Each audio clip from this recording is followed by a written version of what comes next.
Today we're going to work on distance and midpoint. I'm going to break this into two videos. I'm going to do one of each. We're going to talk about distance quickly, and then we're going to talk about midpoint quickly, and I'm going to have you do some short problems in between. None of this should be super difficult, so hopefully everybody will do fine on it. The distance between 2 points can be calculated with a fairly complex formula, but I want to talk about how the formula is kind of built as we turn our focus to the actual distance formula.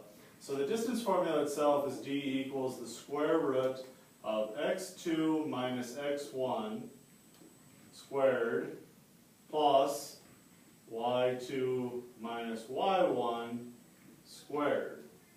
So in other words, the distance is the difference of the x's squared plus the distance of the y's squared, all square rooted.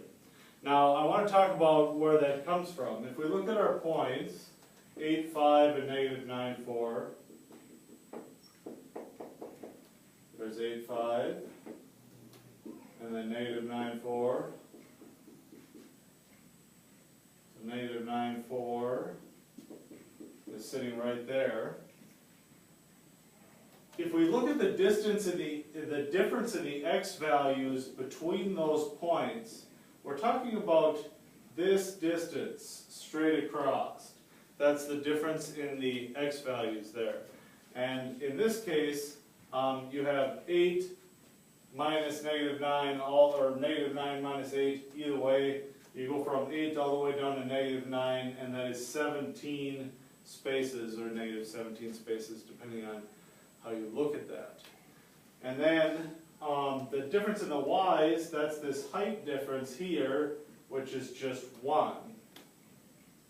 Now if you take this x distance squared and this y distance squared and then square root it, you should come to the conclusion that that creates a very famous formula that we've used a lot, which is the Pythagorean theorem.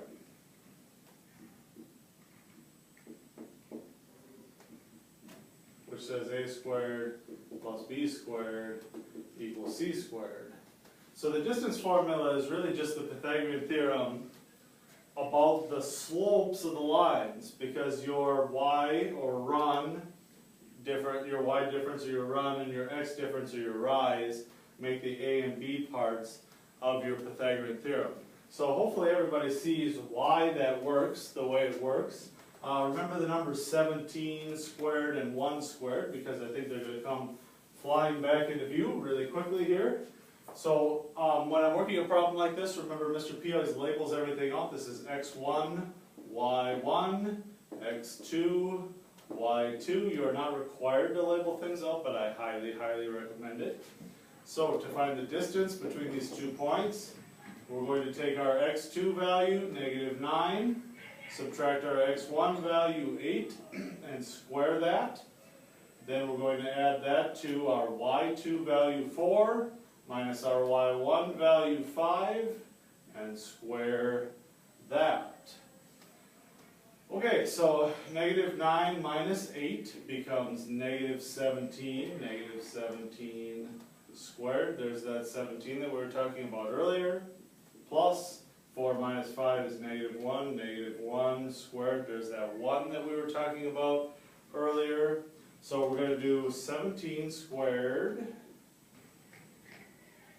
and then we're going to do 1 squared. So we're going to get 17 squared out here.